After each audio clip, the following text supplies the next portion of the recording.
these are all the dividends that I received in February of 2023. So first is Power Corp of Canada. So they paid me $13.37. That was on February the 1st. We have our crypto ETHY. So that's our Ethereum ETF that they sell covered calls on, give us a little income. So $1.28 from there. Our big dividend from HO that comes in every single month was $27.44. Smart Centers also pays every single month, so they paid me $6.17. We have ENS paying us $10.14, so this is just a way to invest in Enbridge, but with leverage, so you get more dividend income out of this company. Not generally a big share appreciation stock, so I think maxing out the income in this one is the way that I want to go. Costco paid us a dividend of 34 cents. Apple paid us a dividend of $2.34. I actually reinvested that back into Microsoft since I'm in the red in that position, and I think the dividend would do better there than buying Apple at a higher price than my current average. And then Starbucks paid me a dividend of $3.67, which I just reinvested right back into the company. And that's pretty much it for the month of February. So for February 2023, our grand total of dividends earned is $64.75.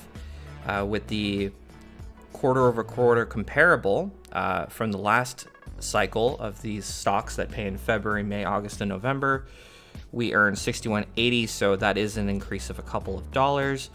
So it's not as much as our cycle 1 stocks, which is the January, April, July, and October payout cycle, but it's nice to see that this number is increasing over time. It does mean our passive income is growing steadily over time. And if you look at the dividends earned year over year, for 2023, we've already earned $189.68, so we should be able to exceed 2021 very, very soon. And again, we're only in March of this year so far, and I definitely want to beat what I earned in 2022 as well. So if you want to follow along with my updates, please like, subscribe to the channel, share the video, and I'm going to get into my buys for this update. So in my dividend portfolio, I own 2 accounts. So I have an RRSP, which contains only Starbucks and SCHD. So this one's performing pretty well. We're up 24.7%, or up 196.80. TFSA is going to have a mix of Canadian and American dividend stocks, a couple growth stocks as well. So that one not doing quite as well. We're down 1.3% and down 267 overall. So here's the update with the TFSA. So in the previous week, we're actually up slightly by $86, so not too bad. The past month, we're down 2%. And then if we look at the all-time, we are down 1% or down 267. So the market is a little bit choppy, a little bit volatile, but portfolio is pretty flat. I'm not too concerned about it. So if we look at how our stocks are doing, we can see Apple is climbing up a little bit. So it was in the 140s range. It's back up to 151 to end the week pretty strong. Climbed about 3% yesterday. Algonquin Power, I bought one more share of this company yesterday. And I really want to just read a quote from Peter Lynch about cyclical companies, which this one is. So he says, the best time to get involved with cyclicals is when the economy is at its weakest, earnings are at their lowest, and public sentiment is at its bleakest. So basically what he's trying to say there is the best time to purchase something is when everything is going horrible for the company and the earnings are really bad, and also the public sentiment, or just how the public feels or views about the company, is extremely, extremely negative, and they think that the company will basically die. So I figure that, adding a little bit of Algonquin here when nobody likes the stock and, the company is definitely going through trouble. There's a reason the stock price is down. But if you do believe in the company and you think they will turn around, eventually you have to be very patient with these cyclical kind of holdings. And it's not easy because they're going to be, it's going to look bad for a while until you're proven right or proven wrong either way. So I'll just average into Algonquin slowly. So picked up one more share there. ATD is doing quite well, so they're up over 65 again. I'd like to grab more, but it's just hanging around where I think it's at a fair value, and I think there's some stocks trading at a discount, so I'll leave that one alone for now. With Aritzia, I purchased one more share, going up to 22 shares. I just don't think it should be trading at this low a price, and some people might be scared off. There's actually some big news concerning Nordstrom and the fact that they're going to be leaving Canada entirely because they cannot generate a profit in Canada. I think this really proves that it's kind of difficult to be successful in the Canadian market. I'm not really sure what that is exactly, but a couple of businesses have tried it in Canada and they've folded, right? You have Target, you have Lowe's, and now you have Nordstrom's. I'm sure there's some other American companies that tried to come into Canada and utterly failed. So anyway, if you feel like you know a little bit more about the subject, maybe you might know why Nordstrom's failed in Canada. Any opinions, please chime in the comments. So there might be some fear in the overall economy in regards to Aritzia, but again, if looking at their financial statements, they are a very profitable company in Canada and in the United States where they're really growing quickly. Their earnings aren't going to be for about 2 more months, so I am definitely going to be buying them at buying more shares at this level, even though I'm averaging up and I'm in the green. I still find that this stock is undervalued. Again, my opinion, so do your own research and don't copy anybody's portfolio because bad things may happen. And then I purchased one more share of Brookfield, so we went up from 23 to 24. This one has also seen a major price decline, so this is definitely one of the stocks that I want to make a core holding and increase the position. And if I'm going to get a 10% discount from my average, I'm definitely going to buy more continuously. And with Bank of Nova Scotia, this one took a dip following their earnings, which, the results weren't stellar, but I also don't think they were a complete disaster either. I just say they were mediocre to bad earnings, but in general, the bank has been performing pretty well, so I'm not concerned about it. And I purchased, a couple extra dollars into Bank of Nova Scotia, so we just averaged in a little bit. With Costco, they have seen a little bit of a decline with their earnings. So at Costco's most recent earnings, it looks like they missed their top line revenue slightly, which, isn't really that alarming.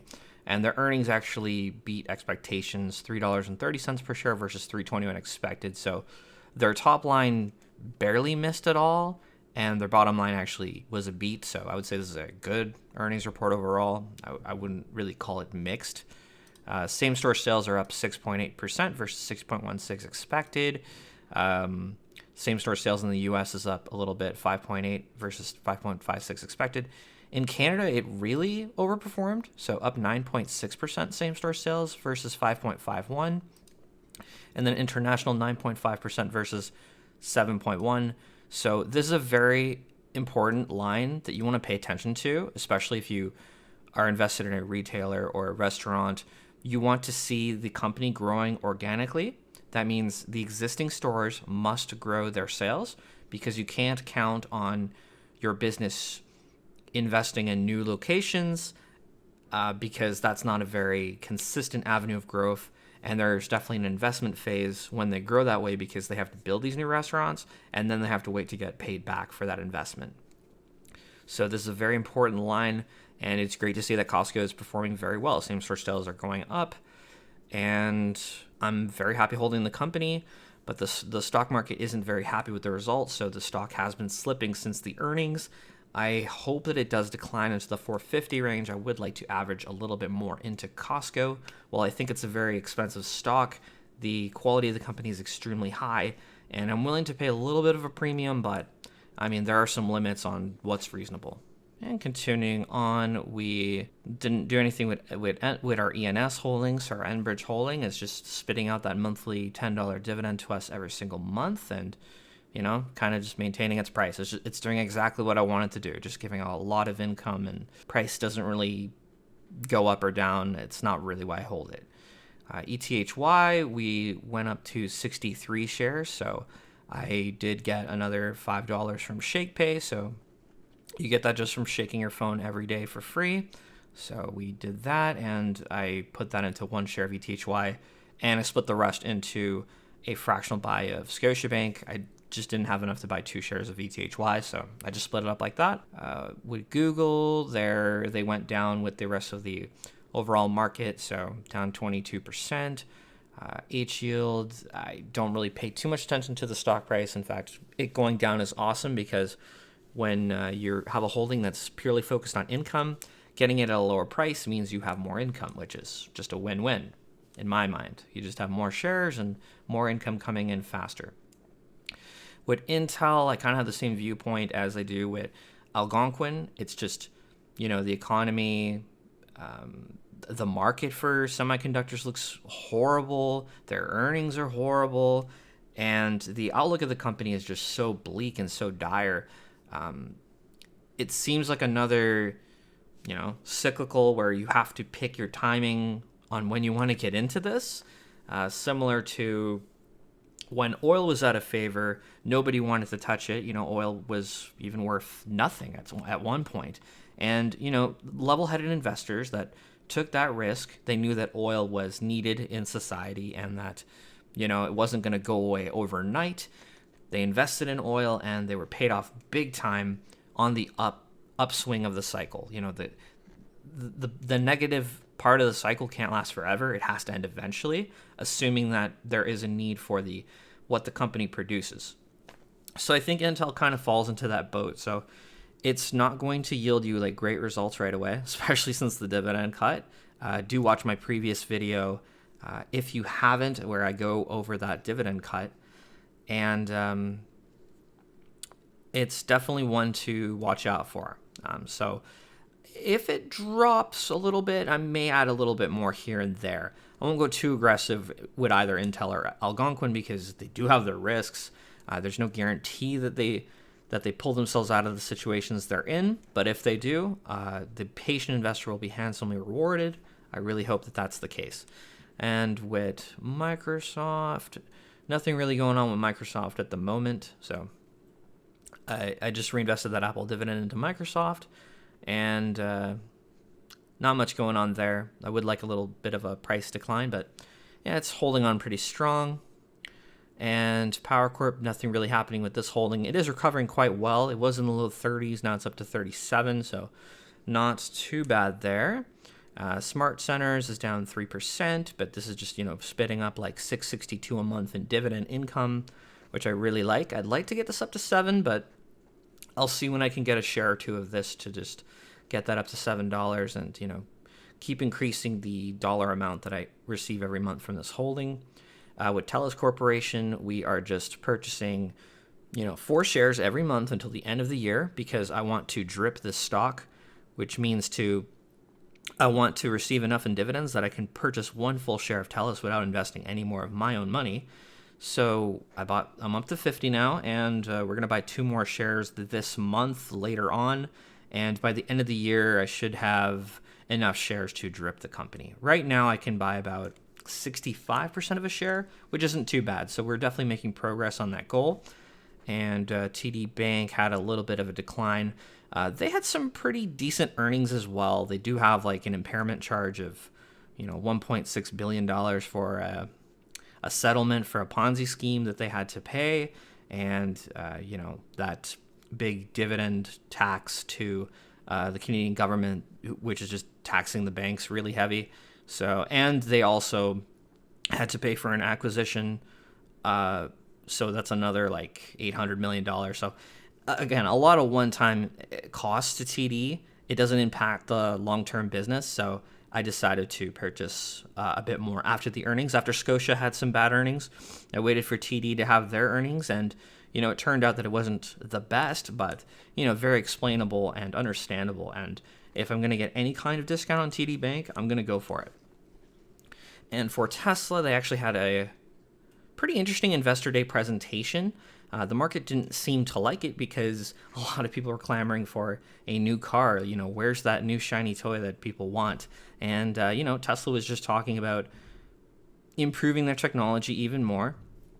The biggest takeaway from the several hour-long presentation was that they could build factories with smaller footprint and higher output, which means that they can produce more cars in a smaller factory, which means lower capital expenditures in the future for the company. And that just, to me as an investor, I think that's just scalability, right? If they can continue to build more and more factories, with less square footage, produce more vehicles. That means they're going to have a higher margin, and they can also grow faster.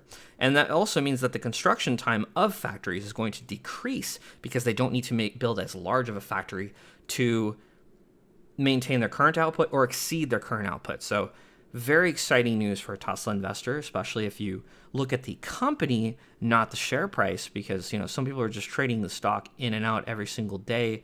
I think this is just one to hold right now. I think at the current price,